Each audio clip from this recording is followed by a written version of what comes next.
Hello again, folks. Today we're going to be covering section 2.7, linear and absolute value inequalities. Here's a quick look at the calendar for today. This video will be for Tuesday, May 24th. So per the schedule, section 2.7. Right. The packet that I have for you today consists of these pages. Is an overview to compare what we're talking about, equations to inequalities now. And this is more or less a worksheet. The really most important information is already here, but what I want to do is sort of walk you through the process of getting from an algebraic inequality, in this case, to what is referred to as set builder notation. So if you print this out, there's space to write. Then there's a review of compound inequalities, those that incorporate the and or the or statement, which correlate to intersections and unions. This is important because depending upon whether you have this or this, the drawings that you will do will be affected. Okay. This is an overview of absolute value inequalities, some strategy, what the set builder notation and the interval notation would look like, and at the very bottom, the two models that you would use depending upon what you're given. Okay.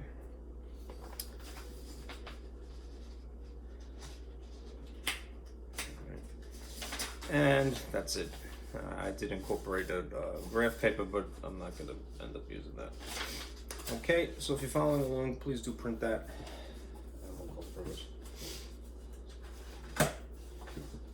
Okay, I had to turn my camera around because I put my air conditioner in, so we'll see how this flies. Okay, and I'm gonna have to adjust the light. So let me turn on my projector here. I'm not used to doing things in this orientation, but maybe it's better because now I'm not blocking things that I potentially will be writing. Okay, I'll go to sleep. Okay, let's go through this page. This a little darker. And zoom in on this. Okay. Alright. We are already acquainted with the solving techniques for linear equations, right? For comparison's sake, I put them on the same page here as what we'll be discussing today, which is inequalities, right?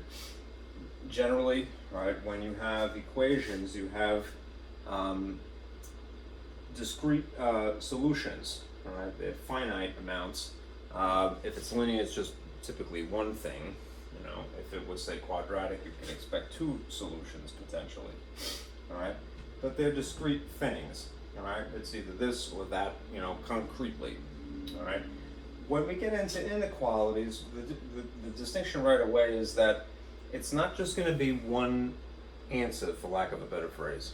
All right. For lack of a more eloquent phrase, what you'll have is really an infinite amount of solutions, which is why a picture is sometimes better, because as the old adage is. A picture is worth 1,000 words, right? It summarizes information, right? In this case, if I may put my own spin on things, think of this as being a spectrum of answers that you're going to arrive at. Because even if you have boundaries between, say, one number and another number, all right, along a horizontal number line, there's the infinity in between them. You know, you know, when I was a little kid, I remember following my grandmother around the house when I was counting, because I had no idea that numbers were infinite. So I finally aggravated her and she told me to stop. But you know, I was counting whole numbers, 1, 2, 3, 4, 5, 6, annoyingly. But then there's the numbers in between the whole numbers, right? 1.5, 1.6, you know, and then the numbers that are at extra decimal place, 1.67, you know, and 1.62, you know. So there really is an infinity, all right? That's really the key difference, all right? Think of these as being discrete points, you know, one for linear equations, and a spectrum, right, of solutions. Right? So we would like to draw pictures basically to illustrate that spectrum. Okay? The other obvious change will be the symbol in between the expressions that you'll notice right off the bat. Remember, equations are more or less like a building, and the expressions are the building blocks. Right? In the case of inequalities, that was my radiator. What you'll notice is that they'll opt for the less than, greater than, less than, or equal, greater than, or equal symbols. Right? And if they're oriented as they are, the point facing towards the left, the point facing towards the right, and so forth, they have to be read that way in English. Okay? Less than, greater. Okay? The actual process, I'd be happy to know, of solving linear inequalities is exactly like the process of, well, almost exactly like the process of solving linear equations. All right?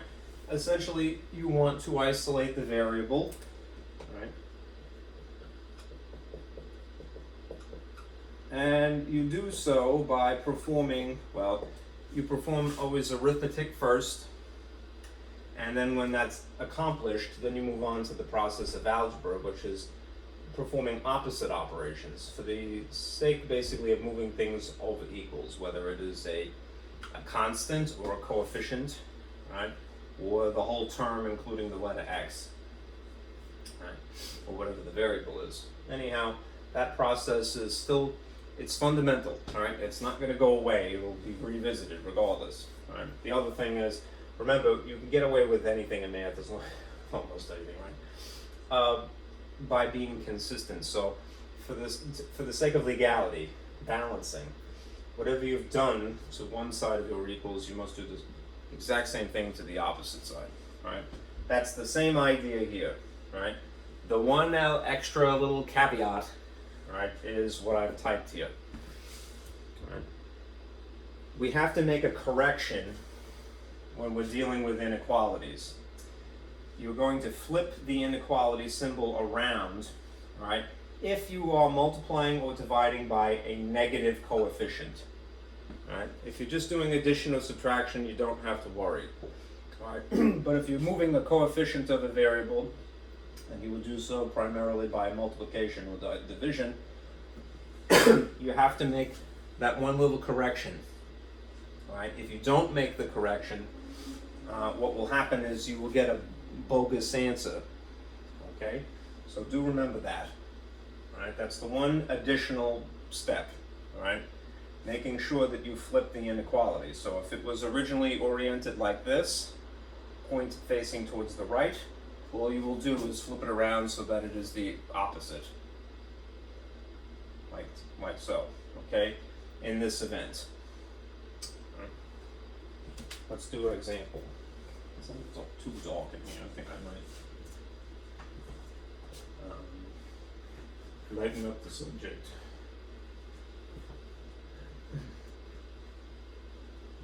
Let me turn that off for a moment.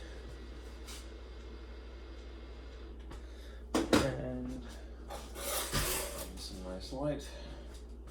It looks like it's okay. Right? Sure that's in the frame.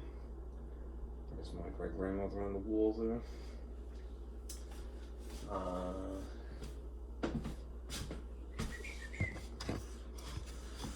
don't want to move this too much, but does that help? That seems to be better, right? There you go. Alright.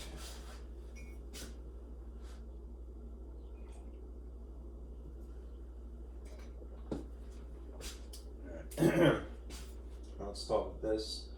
If you had to solve this inequality, right? Now in this case, this is exploration of a lot of different things, including basic arithmetic. But I will send in that. All right. Is that visible or blurry? I think it's okay. Let me keep these handy. All right. I have to sort of adjust to looking at the camera in the opposite direction now. All right. Anyhow, the habit is the same.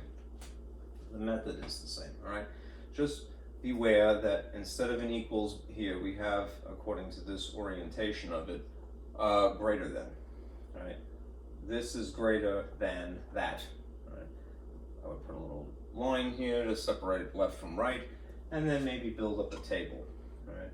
Actually, I'm jumping the gun here. What I should do is take my own advice and clean this up. Right? If the best that you could do when you're performing order of operations is merely get rid of the parentheses, right, then do so. All right? Looking on the inside, you can see that they're not like terms, so you can't actually add. What you can do is remove the parentheses by distributing. So 4 times 2x would be 8x, naturally. And 4 times -1 would be -4. This is still that orientation of an inequality, and this is still 7x plus 1. All right, now, what would be appropriate is to perform algebra now that the arithmetic is taken care of. All right. Let me add one thing. Right. Strategically, you might want to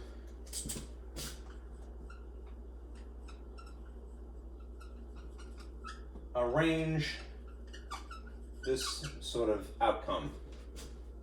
Letter, symbol, number. I'm sorry, it's kind of sloppy handwriting.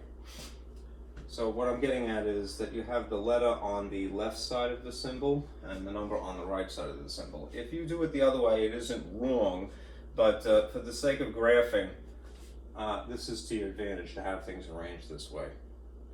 You'll see why in a bit. All right. So I'm going to move the 4 from here to here and the 7x term from here to there. All right. And I'll do it in one sort of row here. All right. So you might start with the constant. To justify moving -4 from here to here, you will add 4 to both sides for the sake of balancing. This will cancel strategically. And at the exact same time, I'm going to take advantage of the fact that this is a positive 7x. And so to justify moving it over here, I'm going to subtract 7x. Again, by sheer logic alone, something minus itself, even something mysterious, all right, will cancel. All right. Now in this case, you have 8 minus 7x, which makes it just 1x. It's going to be simplified really just to write it as x. If you put a 1 here, again, no harm done. But better to just add the letter if you can help it. It's more concise. All right. This is still the orientation of the inequality symbol. And then the outcome here is positive 5. All right. This essentially, x is greater than 5 is the answer. I'm hoping that that's visible. Let me just see something. I didn't want to keep moving this, but if it makes it easier to see. No, that's worse.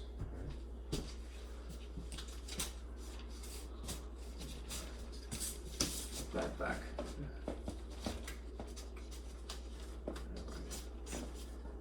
Oh well, the trade-offs. All right. I'll pull the curtain. That looks so easy. Yeah, I think you are. There's a little bit of a reflection, unfortunately, because of the thickness of this acrylic. All right.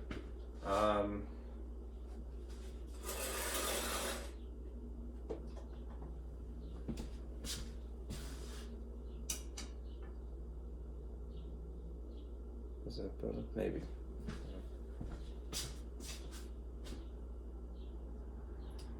And then there's a glare, of course. Alright, I digress too much.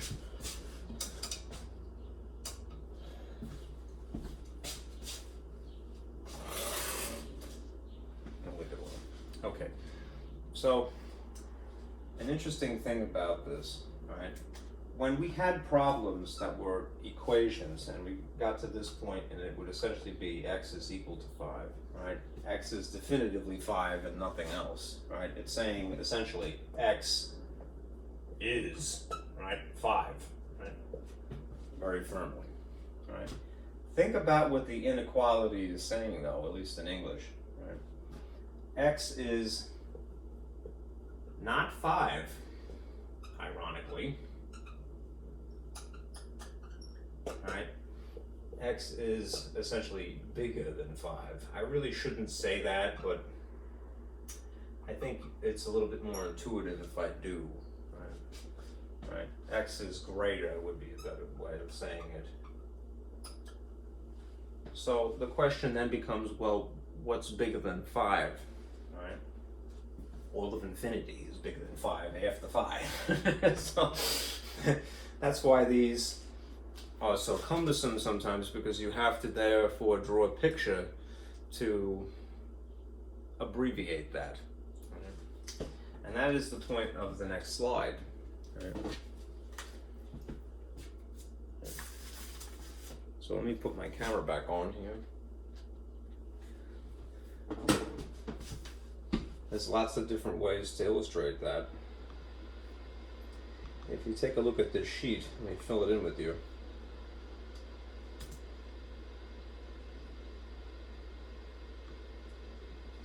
And I'll start over here and sort of go counterclockwise.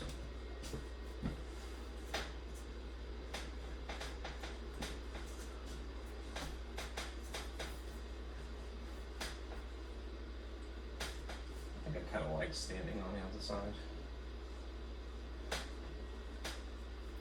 So I'm gonna just move my little table again.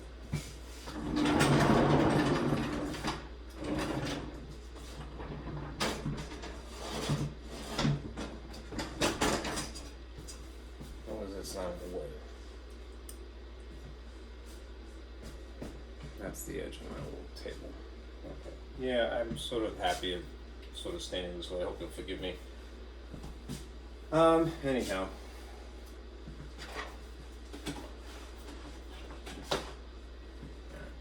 If what we've just arrived at looking here is an inequality of the letter x, the symbol that is greater than, and then the number 5, right? Just kind of dumb luck in this case, but if I were more strategic to have it in that arrangement, when I get to graphing to illustrate the spectrum of answers that are greater than, in fact, greater than 5, it's going to be to my advantage. So I would do that. Right? When you were in middle school, perhaps at least insofar as this area is concerned, right? You might have had the conversation about, draw a number line, right? My little riff on that is this advice, right? Keep it simple, right? Less is more, right? Draw a horizontal line to illustrate the solutions. Incorporate a 0, right? Pretty much every single time, right? Then properly place the number 5 in relation to that reference point. So you know that everything to the right side of 0 is naturally positive infinity. And everything to the left side of 0 would be negative infinity. So where would a positive 5 be appropriately placed? Right? On the right side of 0. Right? You don't have to draw every increment. I would just draw a single increment line and then the number in question. Right? And that's sufficient. Now the other thing to remember, at least if you're doing it the basic way to illustrate the solutions, is to either use a dot or hole. right?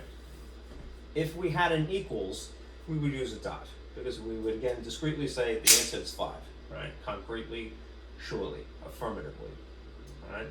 But if in this case there is no equals incorporated here, it's just simply greater than, then it would be appropriate in the old-fashioned traditional way, right, to simply draw a hole around there, right?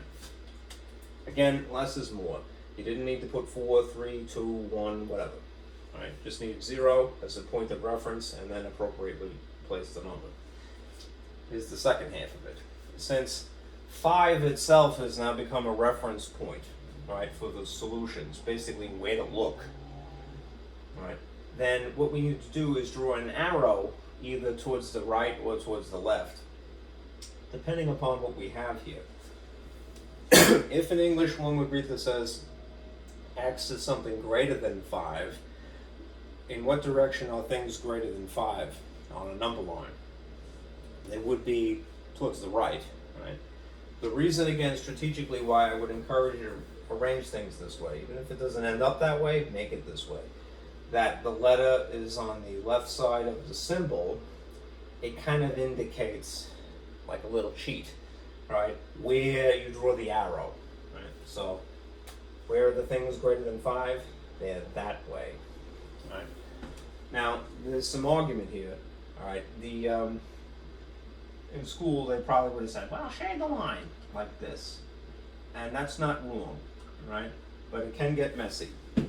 Right, what I tend to do is I draw sort of an arrow that runs parallel to it, like a parallel timeline. But whether you do it this way or this way, make sure that that is a whole, right? All right, keep it simple, right? Now, what I would encourage you to do is basically modify this picture before you get to interval notation.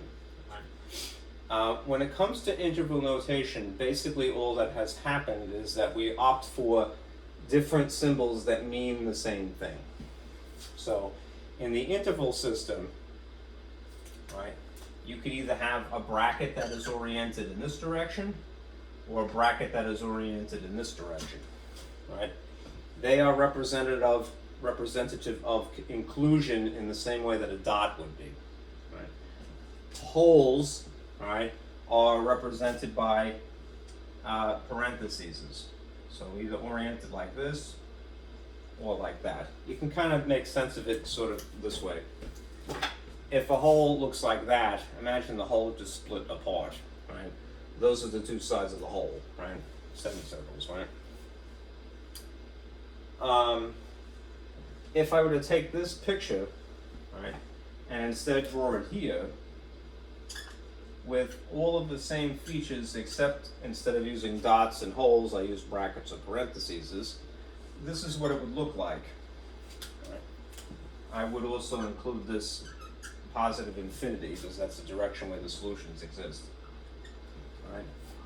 What you will do is, instead of a hole, is merely put this curve there, right, one of the parentheses, to indicate that 5 is not included. It is merely a place where you start looking.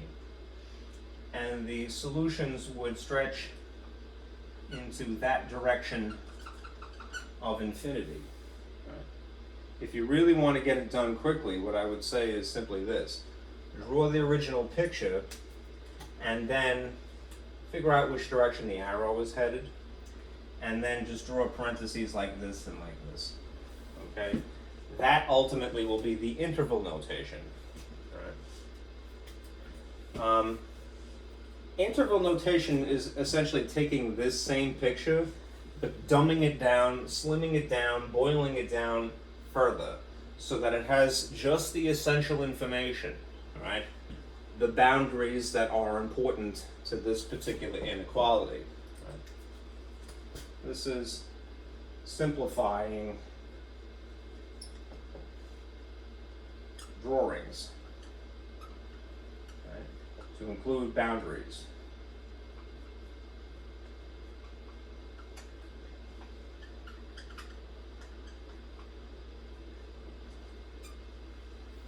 There's a lower boundary and then there's an upper boundary. Sorry, the wind is coming in. So in this particular problem, you would write, okay, in interval notation, the style of writing, the number 5 on one side, and then whether the 5 is included or not, meaning a parentheses or a bracket. In this case, it's a parentheses. And then on the opposite side of this, where it is headed. In this instance, where it is headed is positive infinity, so it's sort of a sideways 8. Now, a good question is, well, when it comes to infinity, should I use a bracket or should I use a parentheses? For infinity, you always use parentheses because it's not a specific place. Right? So you would encapsulate this like so, and then you would put a comma in between them. All right? It is unfortunate because it looks like ordered pairs as if we graphed in 2 dimensions. It isn't, it just shares those symbols, so make the distinction. When we have ordered pairs, we never have brackets, right? This is just coincidentally the same symbol, unfortunately. All right. But in this case, this is not an x value, x per se. All right. This is a lower boundary. All right. And this is not a y. All right. This is an upper boundary.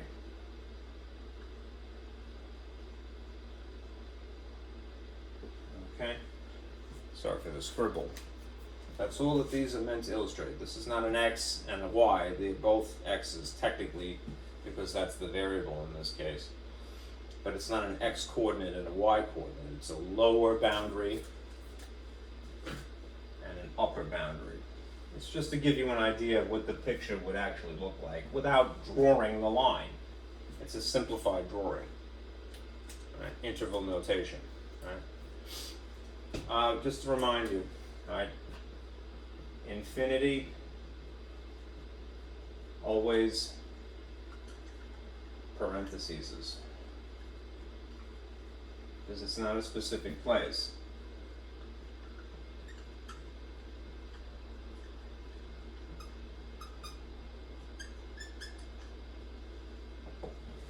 Sorry, my computer went to sleep.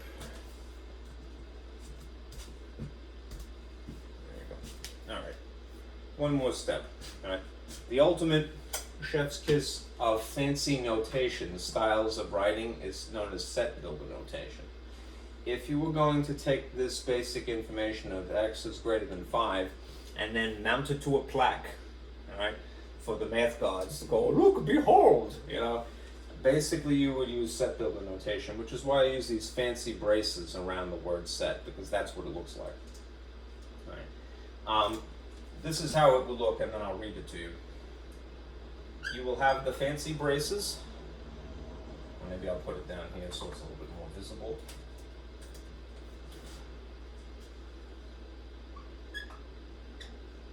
The variable that's being used, so x, and then this line. This line is read as something in English, right? And then the conditions, right? X is greater than 5, and then you close the parentheses. Right? If you were to read this out loud, in English at least, right, this is how it would be. The set, things that are encapsulated in fancy braces, are a set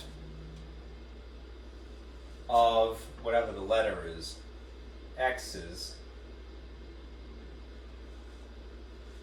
are, I'm kind of riffing in that case, such that this line that you see drawn here is the phrase such that,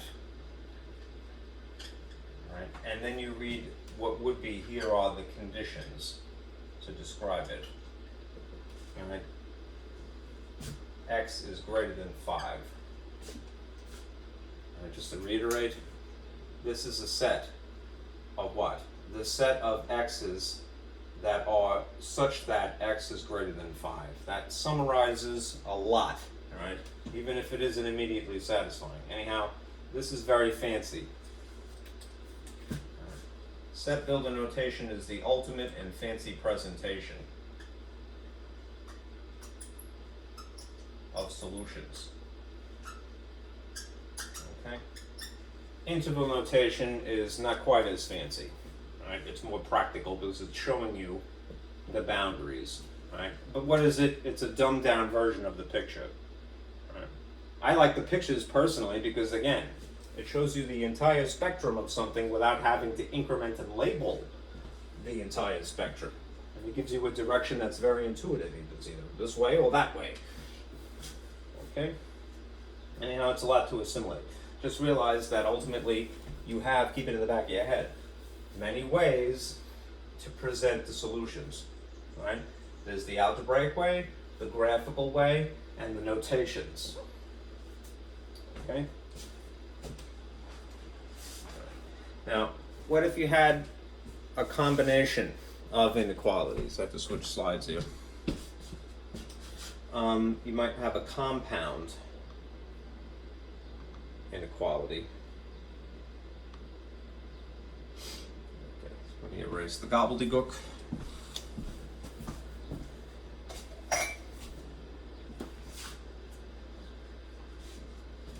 It's a little tenacious today.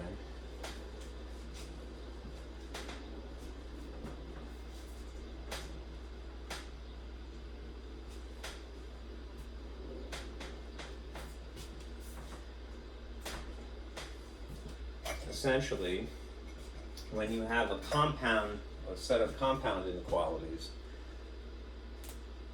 these are two inequalities united by certain conditions.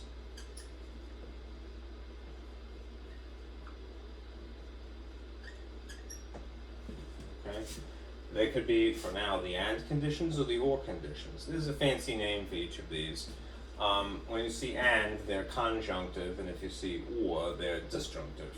Right? What's more important, and perhaps is more practical, is what they relate to, which are unions and intersections.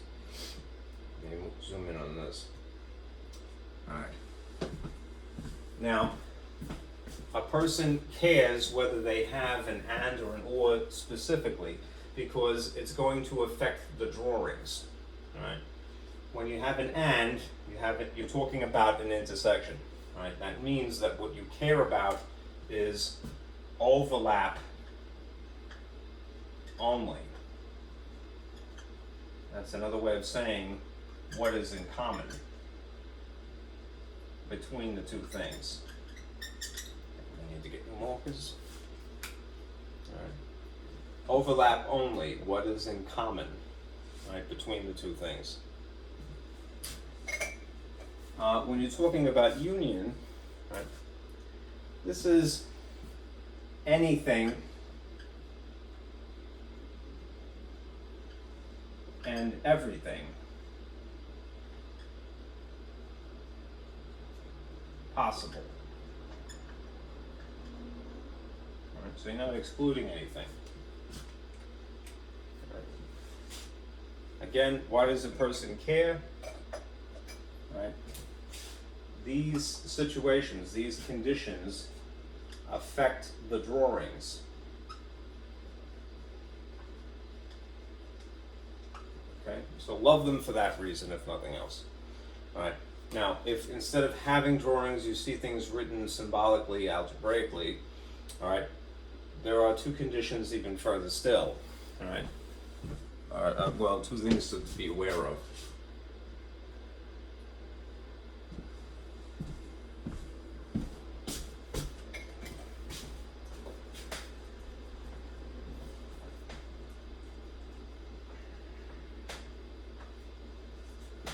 To go get some new markers because I think they're at the end of their life. But we'll see how far I can get with this. All right. If you have an AND statement, right, meaning you have intersections to be aware of, right, there is a more concise way of writing this. Right? If you have this, it can be written doubled up like that. This is more concisely writ.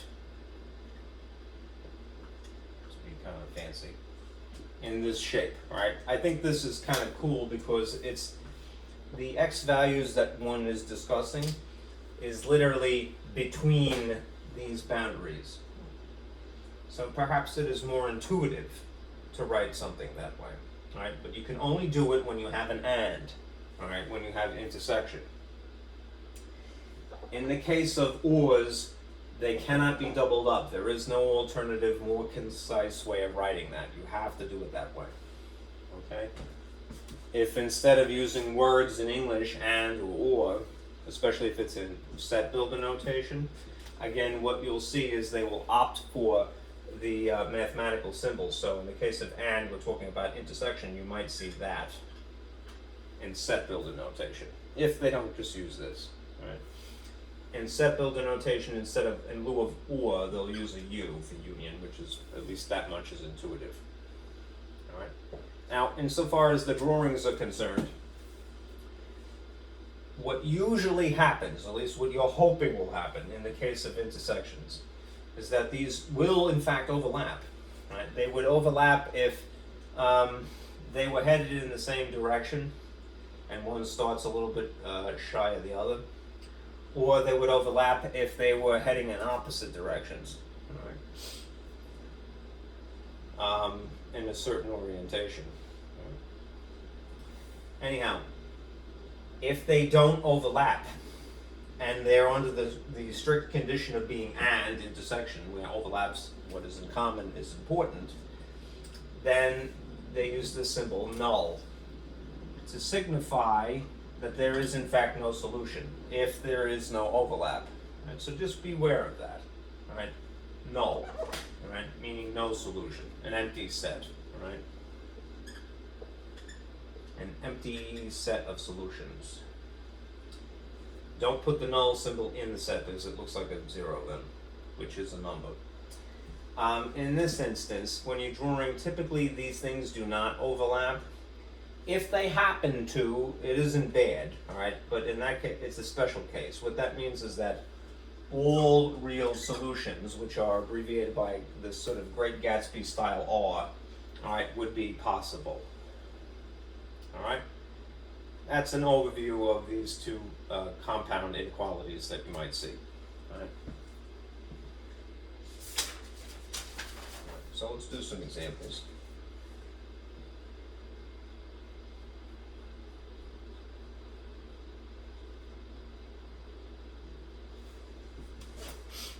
All right, I'll turn the projector off.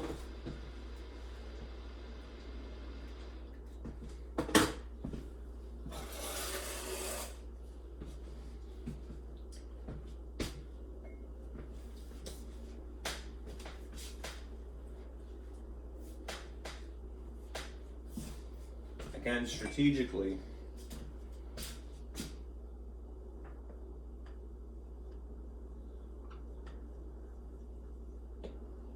arrange, letter, symbol, number. Letter on the left, symbol in the middle, number on the right. All right. The reason is because if you had to say, for example, -2 is less than or equal to x, and you had this instead, x is less than or equal to -2. -2 is greater from this perspective, x is less from this perspective. This is easier to draw.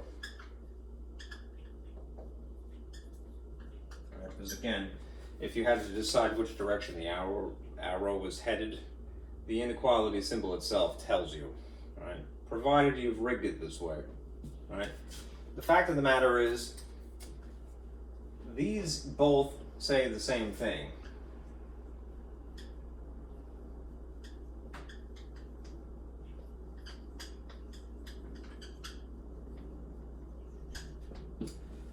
Just from opposing perspectives.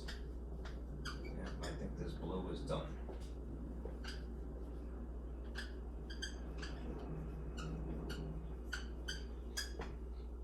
Right.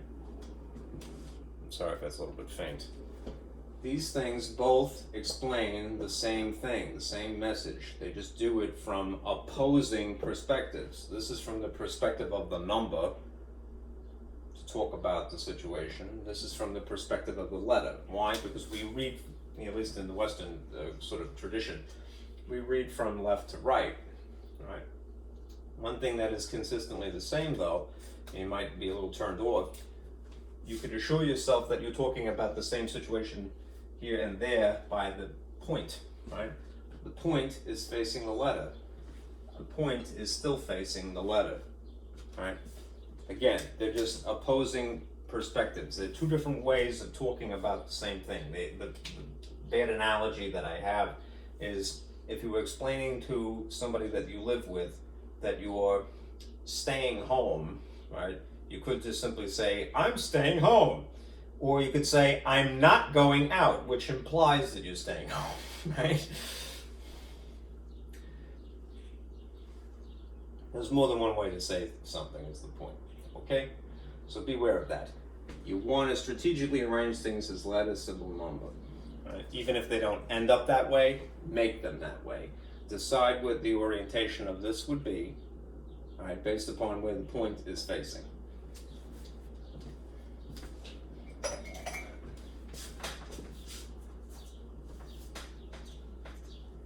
I may have to go to my bag from work and dig up my markers that I haven't finished using yet.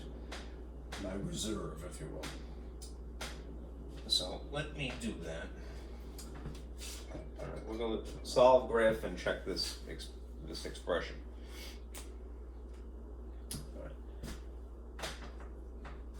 Solve graph and check the following.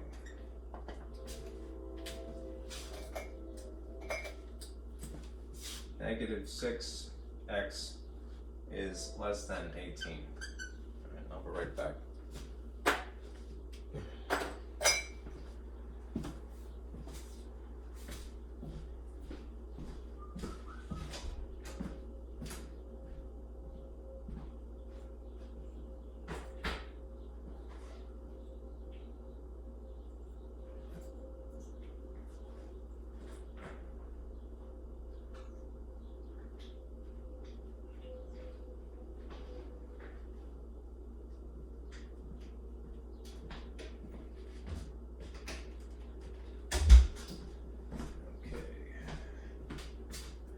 Cachet of hopefully good marketing. And we'll put these duds out of the way for a moment. Hopefully these haven't dried out too much. These can take a hike.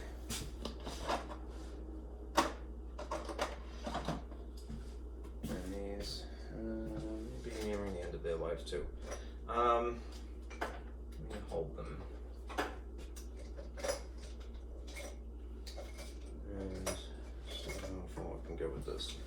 Okay, here's the problem that we will use to illustrate not just solving but graphing and checking. It's a one-step inequality. So just as a one-step equation. It won't entail too much, but there is the condition of when we multiply or divide by a negative, we have to make the correction here. So whenever I see a negative coefficient, that which is attached to the letter directly via multiplication or division in theory, I acknowledge that this is a negative and sort of circle that as a sort of visual aid for myself, right? Then I go about the procedure, right? If you are going to move the 6 from here to here over, you would naturally divide, because that is the opposite of multiplying, and do it to both sides to be consistent. Right? The effect naturally is that these things cancel. That leaves you with an x here, and the outcome of a positive 18 divided by a negative 6 would be a negative 3. But again, we have this correction to make. It would be oriented like that instead. Right? X is greater than negative 3. Here's the number line to symbolize. Right? Just to reiterate the points from before. Keep it simple. Right? Horizontal line with arrows. Put 0 in the middle as a reference. Appropriately place the number that is discussed in relation to 0. So it's a negative, it would be appropriately placed here. Right? I'll use the traditional symbols of dots or holes. There's no equals incorporated in this. If it were, I'd put a dot. Since there isn't, I'm going to put a hole. Right? And again, because this strategically is letter symbol number, the rest of the solutions that are greater than -3 would go off in that direction. Right? You could scribble along the line, but I like to draw an arrow parallel. Anyhow, if you want to explore what this means in a literal way for the sake of checking, all right, what would be the next whole number, well, integer after -3? Something greater than -3 would be -2. So if I were going to check to see that this statement is okay, what my work has produced is okay, I would plug in -2. Sorry for the glare. That means in this check over here, -6x less than 18, I would insert, I like to put little parentheses as like a little pocket, -2, and see what the outcome is. -6 times -2 would be +12. This is still oriented as it was originally, and this is still an 18. Is +12 less than 18? It is. So this is legit. Let me just show you though what would happen if we didn't make the correction.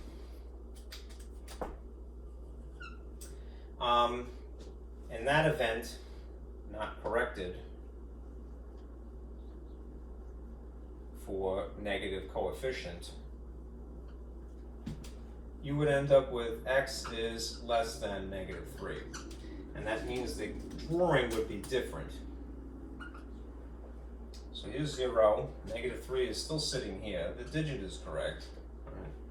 And the sign is correct. But the orientation of this arrow would be misleading. It would say, well, x is something less than -3, a whole, because we're just using traditional symbols for now, and the arrow would be indicating the additional solutions would be this way, right, towards negative infinity, as opposed to positive infinity. Right. What would be the next integer after -3 then in this spectrum headed this way? -4. Right, just for the sake of easy numbers to work with. That means if I were to check,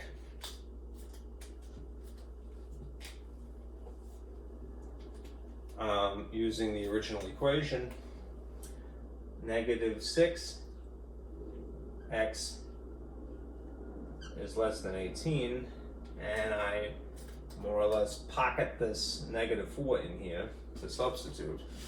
-6 times -4 would be +24, and this is still oriented like so.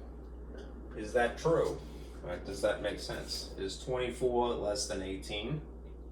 Baloney, right? It is not. This is incorrect, right? It was not corrected for the negative coefficient, that's why it produces an erroneous result. Right? So do make that correction. You see a negative coefficient, adjust your inequality symbol.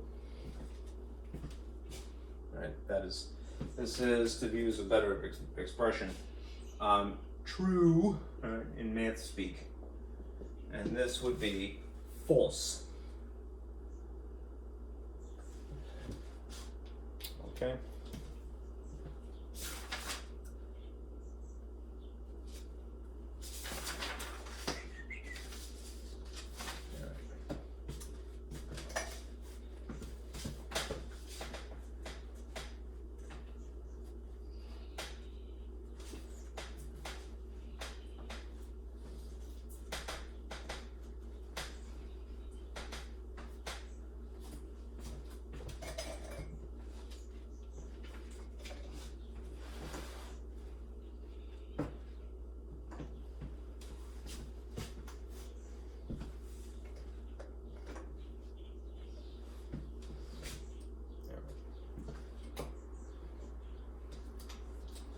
Okay.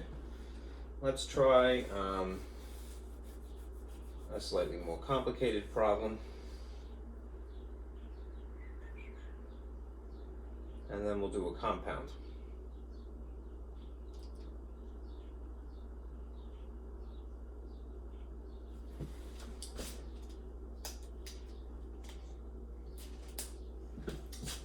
Suppose you had to solve this.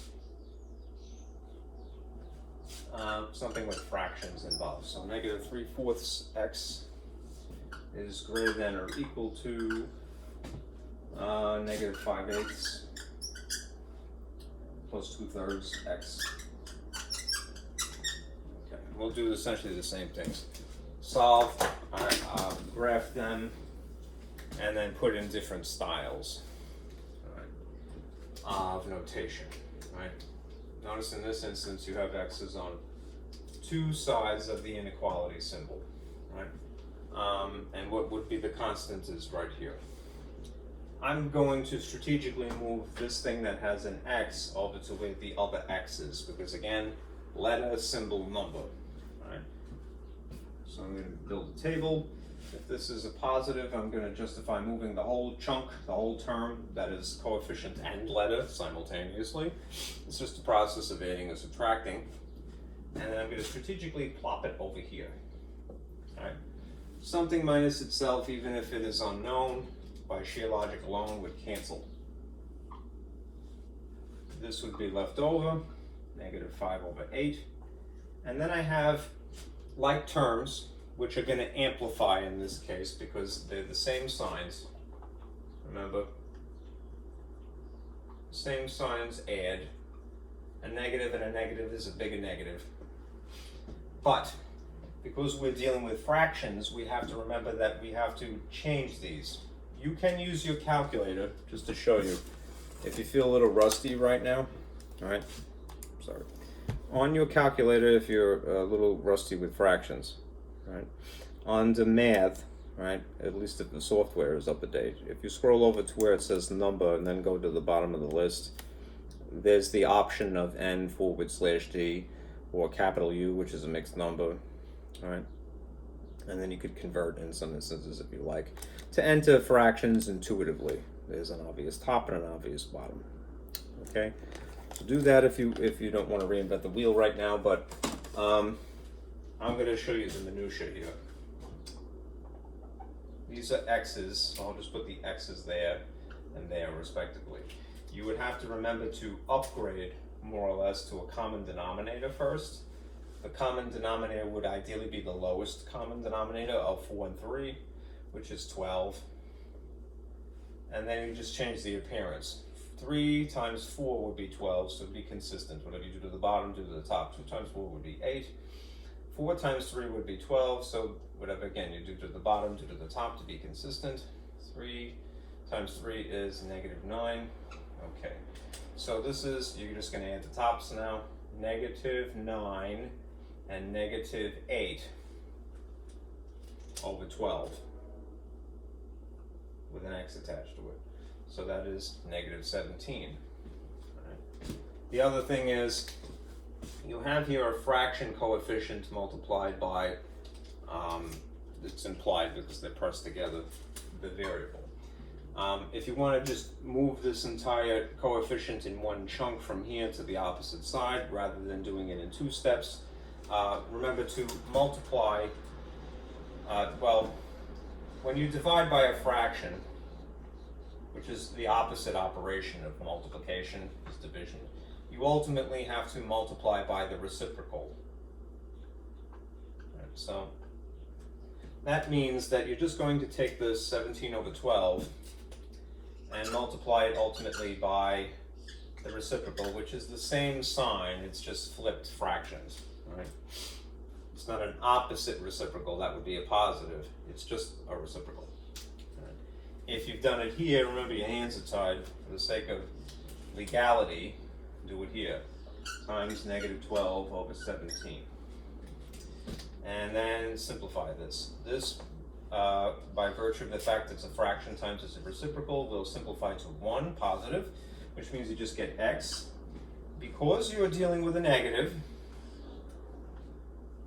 this flips to the opposing orientation. And then you justify this. You could do top times top, bottom times bottom with your calculator or whatever. Or do the simplifying up front. 8 and 12 are both made of 4, so they simplify as 2 and 3 respectively. Right.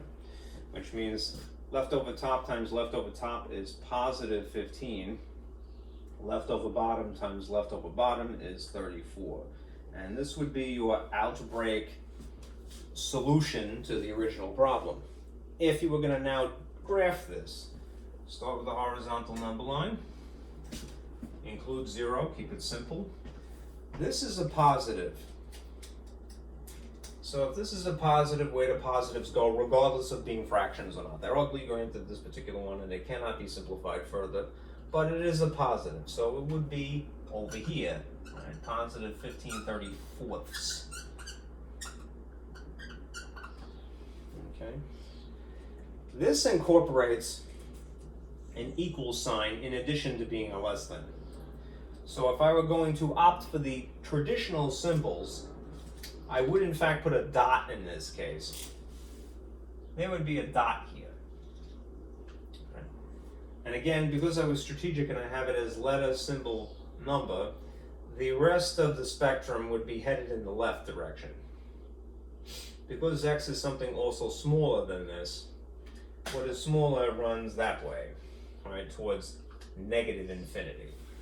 Now, what I will do for the sake of my advantage, really, is I'm just going to take this drawing and now incorporate the newfangled symbols. So instead of having a dot, I would have a bracket at this location. And since this is headed into infinity, negative, infinities are always parentheses. So the slimmed down version of this that just incorporates the two boundaries would look like this. Parentheses, infinity, comma, positive 15/34 bracket, right? And in that case, you can tell plainly that is definitely not ordered pairs XY. They're just both X's technically. All right. If again you wanted to get fancy, pinky in the air, sipping tea kind of thing, you're going to take the algebraic expression and write it in set builder notation, which means it would look something like this.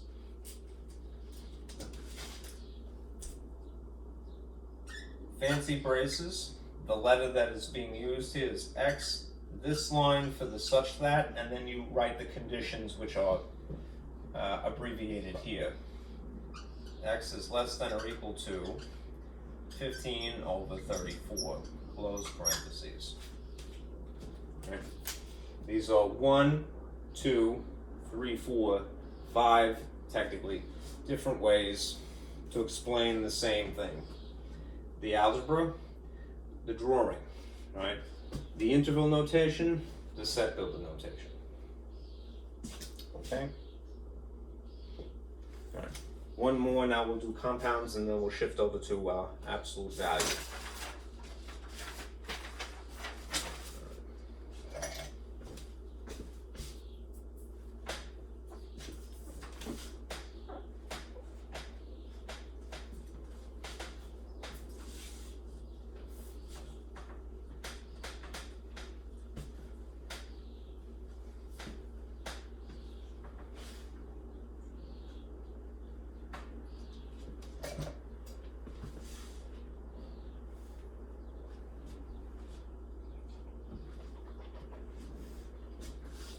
Okay.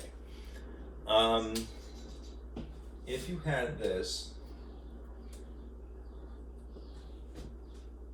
3 plus x is greater than 7x minus 2, and simultaneously greater than 5x minus 10.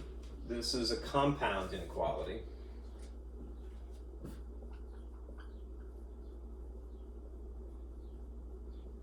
That is very concisely writ so that you didn't have to use the English phrase and or potentially or. This is an and type of problem. How do you know? Because only the ands can be doubled up like this. In the case of or, they would have to write the word or. Right? What I would do is this. Circle half, write it separately. Circle the other half, and write it separately over here. This is blue starting to die too. So what this would be is 3 plus x is greater than 7x minus 2. You would have to use the word and in this case because of the doubled up nature of it. And it's easier to work them independently, right? And then replicate this again. 7x minus 2 greater than 5x minus 10. Okay. And then go through the motions of solving each of these things independently. Ultimately, you can draw them on the same line and you want to, but you could figure them out independently of each other first, algebraically. So, that might be a bit of blue, we'll see. I'm going to draw a little table for each of these and shuffle things around. In this case, again, I'm going to very strategically move the x's to the left and the regular numbers without letters to the right. So in that event, this is a positive to begin with. I'm going to subtract x. This is a 1 coefficient if it's not written. This cancels.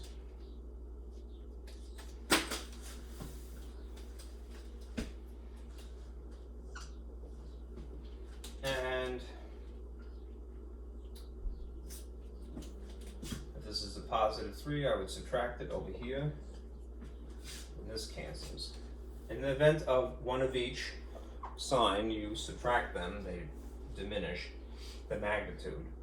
And it would be a negative 6x. This is still oriented that way for now. And this would be same signs, you just add, you get a bigger negative 5. Now, at this point, because this is a negative, and we're dealing with an inequality, when I divide these,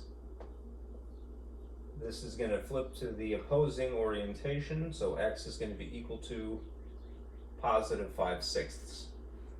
Save that.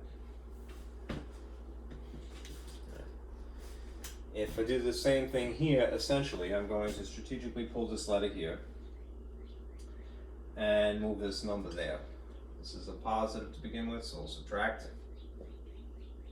And I'll add 2. And what you get is positive 7 minus 5 is just 2x. This is still oriented like that. And that is one of each subtract to get negative 8 to begin with. This is not going to require an adjustment because this is a positive coefficient. So divide by 2, divide by 2, that's a positive sign. This is x is greater than overall negative 4. So this is the compound inequality.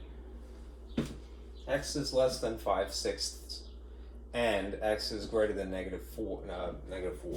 Right? I'm going to graph them and you'll see what happens as a result. I need a little bit of space, so I'll erase this. If you feel more comfortable, you could graph them on separate lines to begin with, but ultimately, because they are a compound inequality, they do have to be on the same line. So you would have to superimpose them either way. Keep it simple. Here's a horizontal line. Here's the number 0. Take the significant numbers here, 5/6 and negative 4, and appropriately place them in relation to 0, the reference point. So a negative 4 is really easy, right? Here's negative 4. Positive 5/6 would be something over here. Now, a good question that comes up is like, well, should I draw it really close to the 0? That would be really anal retentive, and I would respect that, but don't make it easier on yourself. Less is more. If this was incremented perfectly, right, then the distance from 0 to 1 even, and this isn't quite 1, would be about there. And then yeah, 5/6 would be about there. Don't bother, all right? Just go, it's a positive, there's nothing else to really compare it to. Just put positive 5/6 over here in relation to 0, and that's fine. Okay? They don't have to be to scale, right, when you're doing this by hand. Now, do either of these have an equal sign in them? They don't. So if I were using the traditional symbols, and this was the red one, so I'll just kind of help myself by making that distinction here and here. Now, why is this up a dime? There's another one for the landfill. Oh, that's not much better. Geez, the blues suck. Okay. You suck today, blue. I have a box of these, but they're all terrible. I'm gonna have to get some markers. Alright, I'm sorry for that little digression and transgression. But anyhow, neither of these incorporates an equals, so there wouldn't be a dot. There would be a hole in the case of 5/6. It would be a hole here for not including that, just merely using it as its own reference point. And in the case of the red one, there would also be a hole. Right. Now again, because I was taking my own advice and I rigged it to be letter, symbol, number, this will tell me where the blue arrow would head and where the red arrow would head, respectively. The blue arrow is something less than 5/6, so that would be running parallel to the line this way. Really wish I could make that darker. And simultaneously, x is something greater than -4, which means that this line would be headed parallel to the line in that direction. Now again, because this is the n type of compound inequality, this represents an intersection, which means that we only want the overlap, that which is in common. So what I would do at this point is maybe get a purple marker, which I don't have, right, and scribble between the boundaries of where they actually overlap, which essentially means from here to here.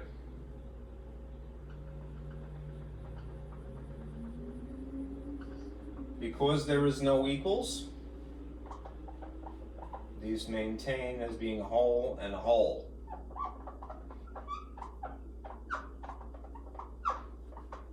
And this is the simplified drawing. What would the interval style be? It would be a slimmed down version of this. All right?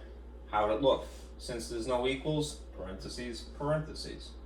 So to make it nice and neat, it would be parentheses -4, comma, positive 5/6.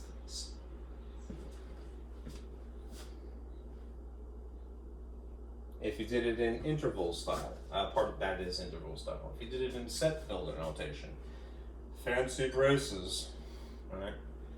X, such that, and then the conditions. What you could do in that case is either write it out as what you see here, x is less than 5/6 and x is greater than -4 in this much space from here to here, or you could try to redouble them again, all right? Just make sure that the orientation is correct. Notice the point is facing the x in the case of the 5/6, and the point is facing the -4 in the case of x is greater than -4.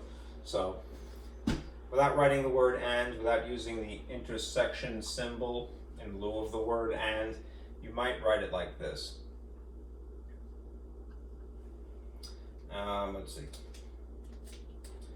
X is less than 5/6. So 5/6 here. X is greater than, the point is facing -4. The point is facing the x, right? This is the ultra concise way of writing the result of this. That's set builder, interval notation, an actual drawing, and the algebraic expressions.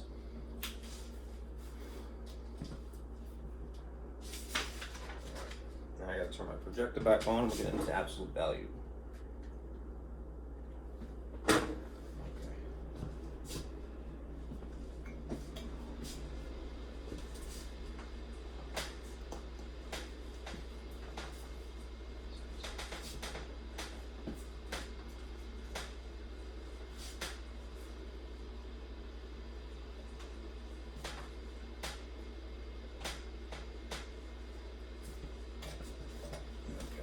My computer's asleep. So I'm gonna wake it up here.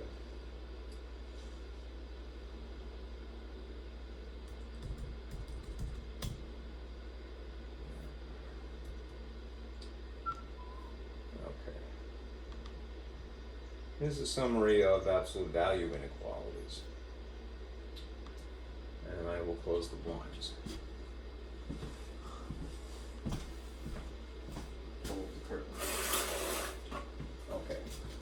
As with any type of inequality, remember a couple of things. You flip the inequality symbol whenever you multiply or divide by negative coefficients. Right? And strategically, you want to try to arrange things to be letter, symbol, number, because it makes things easier to graph. That's still true. Right? Also, here I ripped this off the from your textbook online, which is pretty nice. These are the different possible arrangements for the set builder notation and the interval notation that would relate, right? Like this one is just like the one we just had. A and B are just two different boundaries, lower and upper, right? All real numbers between A and B, but not including those things, right? All real numbers greater than A, but not including A, right? As infinity and so forth. This is a good reference to have, okay?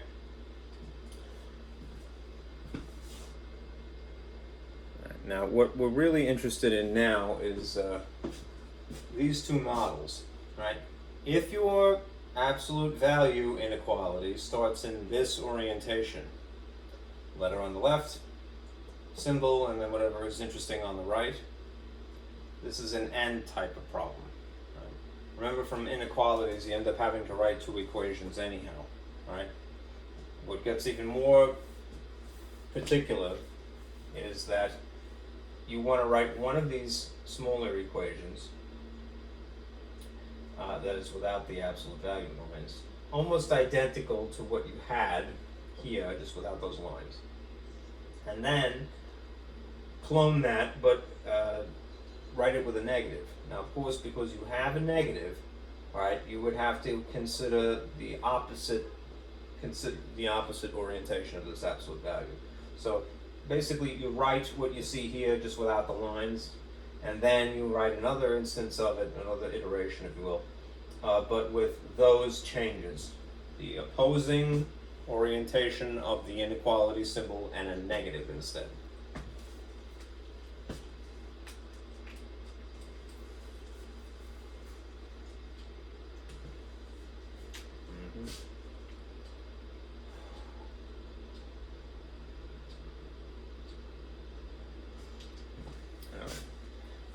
If you start out in this orientation, greater respectively, this is an OR type of problem. And again, you want to replicate pretty much what you see one time and then consider the opposing situation. So you write a negative and you flip the inequality symbol. So if it starts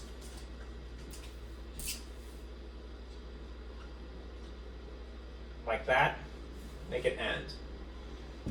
If it starts like this, make it OR. And that again will affect the graphs. Okay. Now the one I'm going to show you is involved. It's a bunch of steps. Let me get rid of that. Here's an example. Let's try this one. There's a lot of prep work to this one. You have a coefficient outside the inequality. Make that obvious.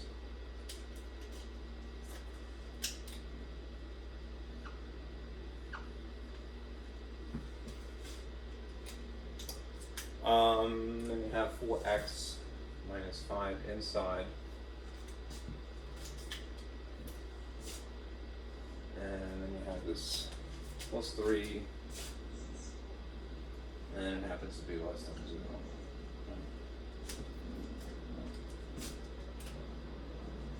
There's a lot of prep work for this particular problem, right? Because remember from section 2.6, right, when you're dealing with absolute value, you want, just as in the case of radical type of problems, you want to isolate this to one side before you start breaking it up into two pieces, right? You can kind of think about it temporarily as like, oh, that's sort of like parentheses. Treat the coefficient in relation to that, like that, right? Ultimately, you want to isolate the absolute value before the split. And I would isolate it to the left because it incorporates the letter. Let me turn this off now. Well, I'll leave it for a moment. Okay. We'll see what we get ultimately. Right. If I draw a table onto this, and it's fading out this blue, and I move the 3 strategically first from here to there, I would do so via subtraction. This would cancel. And then I would be left with this. -1/2 absolute value of 4x minus 5 is less than -3. Okay. Now again, if this is outside the absolute value, it's behaving like a coefficient would, right? And since it's a fraction, I have to essentially, whenever I perform opposite operations to move this over the symbol, the opposite of multiplying by a fraction, and they understood as being multiplied because they butted together, would be to divide by a fraction. But spitefully, what will happen when you divide fractions is that you end up multiplying by the reciprocal, right? Don't forget that. Basic arithmetic is foundational information that will never, never, never, never, never go away. All right? So, if I now multiply by -2/1, because that's the reciprocal of -1/2. Signs are still negative. It's not an opposite reciprocal, it's just a reciprocal. If I've done it here, I'm obligated to do it here as well. At the exact same time, what happens when you have an inequality and you start multiplying or dividing by a negative coefficient? Right? This is where the orientation of this inequality symbol would have to reverse. And that means that ultimately this is an OR type of problem. I have to sneeze. Pardon me. It's pollen season, yay.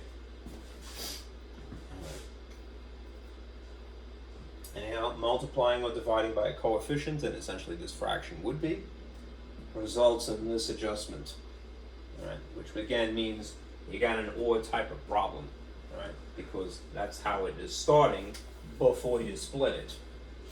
Right?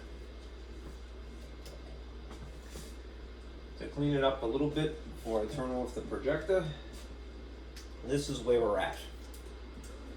We have the absolute value, since this simplifies, of 4x minus 5 is now greater than the outcome that you see here. What is -3 times -2 essentially? +6, right? And we are going to opt for this version because of that orientation. So, what you will do up here, just not to conflict,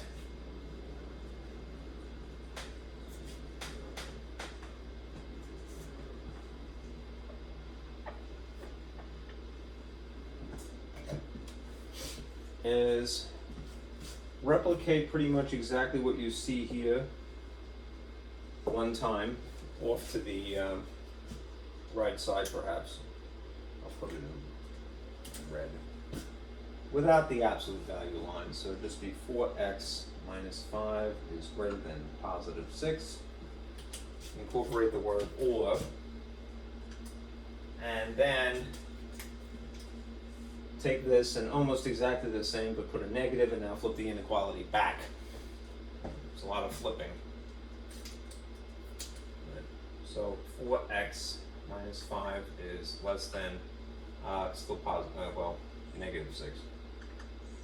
Right? If you had something more complicated than just a regular number here, 6, put a little parentheses to distribute the negative. Okay, now I will turn this off. And we'll continue.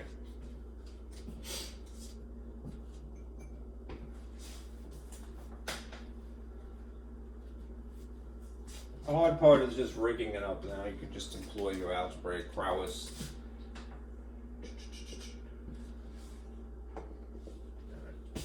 You move 5 by adding 5. Cancellation effect, 4x is less than negative 1. Divide by 4. And in this instance, you get x is less than or equal to negative 1/4.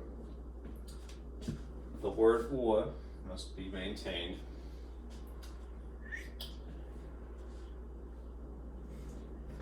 Same thing, move 5 via adding.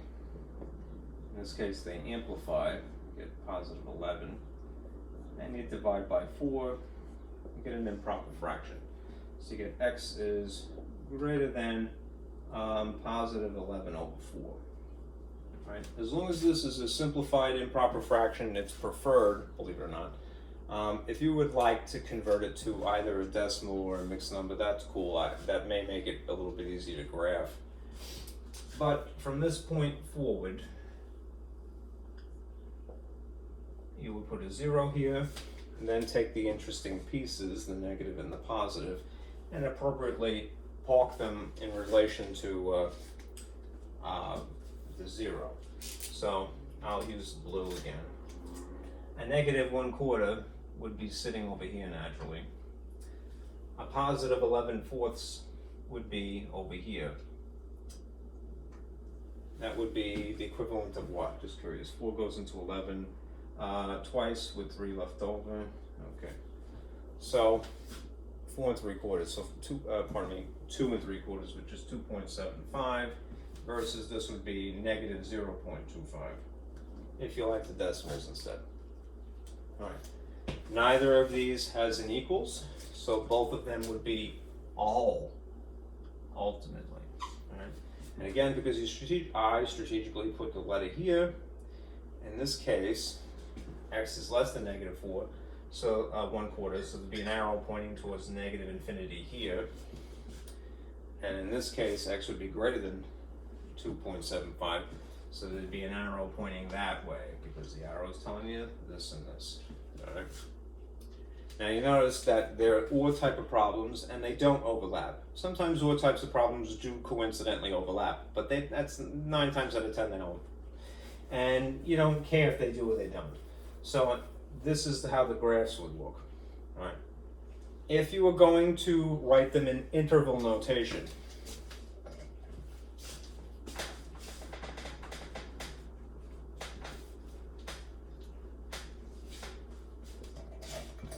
the interval notation would just opt for different symbols. So I like a lot of times, just for the sake of getting myself through it, draw the interval symbols, either parentheses or brackets, right in the appropriate places. So if you see a hole, it would be in parentheses. If it's headed towards infinity, in any case, it's always in parentheses. Same thing essentially here and here. All right. Now again, OR is representative of a union, which means anything and everything that is possible we want, and that is the union symbol. So in the concise way of writing it, you might go, well, the spectrum exists between negative infinity and negative 1/4. Doesn't include 1/4. Negative infinity is not a particular place. And then there's a gap in between of solutions. and then it suddenly picks up again. So it begins at positive 11/4, and then it stretches into positive infinity. Also not a particular place, right? Use the union symbol when you have a spectrum, a gap, and then the spectrum picks up again. Okay? That would be the concise way of writing it in interval style. If you did it in set builder notation, it'd be some fancy braces, X, a line, and then instead of this, what they would use is the algebraic representation. So there would be X is less than negative 1/4, or X is greater than positive 11/4. Close parentheses. Right. This is the algebraic way of writing it in blue. This is the interval way of writing the same thing in black. All right, and you would probably use a U, an or in this case. Okay. All right.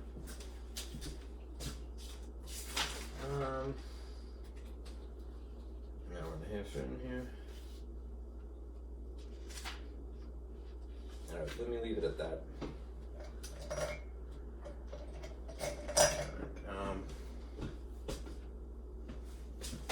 There's this.